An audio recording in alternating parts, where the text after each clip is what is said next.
agora que nós já vimos os principais erros em relação à falta de estabilidade escapular, nós vamos ver também como são os educativos. Então, como eu posso ensiná-la a realizar os exercícios de uma forma que ela consiga uma eficiência nessa estabilização.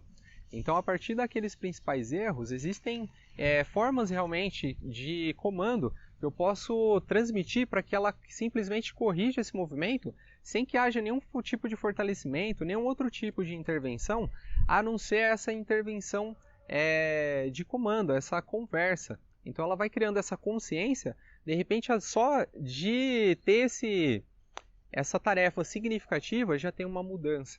Isso acontece muito. Muitas vezes eu não preciso dar uma intervenção, não preciso esperar muito tempo.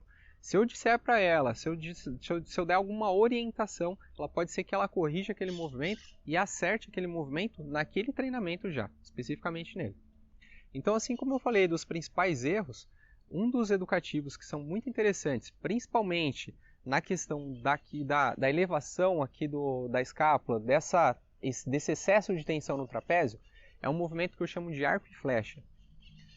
Ela vai posicionar as duas escápulas e vai elevar os ombros o máximo que ela conseguir. Então aqui a gente está no extremo. Aqui ela criou a consciência dessa tensão. E automaticamente, depois disso, ela vai forçar os dois ombros para baixo para estabilizar as escápulas. Aí, a partir disso eu posso pedir para ela, mantenha as suas escápulas para baixo e unidas aqui, e bem próximas uma da outra. É importante ressaltar o seguinte, vira de costas aqui.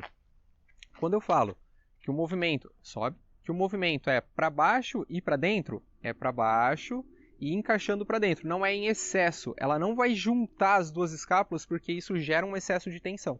É de uma forma anatômica e natural. Então ela vai manter encaixadinha, ela vai sentir uma boa estabilização aqui, mas não pode ter esse excesso de tensão. Se você perceber que a musculatura aqui está muito tensa, que está formando essas ondinhas, é porque está um excesso de tensão, ela está gerando uma disfunção anormal. Ela está gerando algo que é anormal, na verdade. Ela está gerando outra instabilidade escapular. Porque aqui, quando ela junta muito, quando ela gera esse excesso de tensão, ela não vai conseguir realizar nenhum tipo de movimento que necessite de uma elevação, que necessite, por exemplo, de uma puxada ou de uma empurrada no ombro. Agora, partindo disso, pode virar de frente.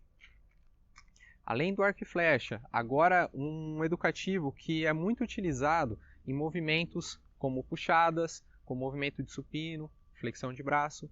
Como eu falei, quando ela realiza ali a movimentação e ela puxa, essas escápulas elas elevam, no mesmo esquema, excesso de tensão, ela pode pensar que ela tem que quebrar essa barra no meio. Então ela vai estender totalmente e ela vai juntar, é como se ela estivesse tentando juntar as duas pontas aqui do bastão embaixo. Então ela vai realmente girar numa força de tensão que ela esteja pensando em quebrar esse bastão. Quando ela realiza essa força de tensão pensando em quebrar o bastão, automaticamente ela realiza essa rotação e automaticamente ela vai estabilizar aqui as duas escápulas também. Mantendo essa tensão, ela realiza a puxada, ela vai manter esse movimento estável. Isso poderia acontecer de cima para baixo também. Ela poderia deixar lá elevado, pensar em quebrar essa barra, ela automaticamente vai manter aqui a tensão aqui na região da dorsal e aí ela realiza uma puxada. Isso, e faz a extensão de novo. Então esse seria o segundo educativo. Eu tenho o arco e flecha, que é o encolhimento com a volta. Eu tenho esse movimento de quebrar a barra. E agora a gente vai pensar na questão do encaixe. Então vira de frente para mim agora. Ela vai realizar lá como se fosse um movimento da remada, só que perdendo as duas escápulas aqui, perdendo a estabilidade escapular. O movimento do encaixe é quando realmente ela junta as duas escápulas e mantém elas para baixo na direção da coluna. Então eu posso inclusive pedir para que ela realize vários movimentos assim. Então ela solta e volta, encaixa, solta, volta, encaixa. Pensando sempre isso aqui, na estabilidade aqui escapular e pensando também na estabilidade da coluna lombar, para ver se há movimento ou não. Isso poderia acontecer, de repente, em pé. Então fica totalmente em pé, braço totalmente estendido. Se ela fosse realizar uma remada, por exemplo, no final da remada ela projetasse esse ombro para frente, pode projetar. Eu poderia pedir para que ela encaixasse nesse mesmo formato. Então ela vai puxar para baixo e para trás. Essa movimentação de encaixe.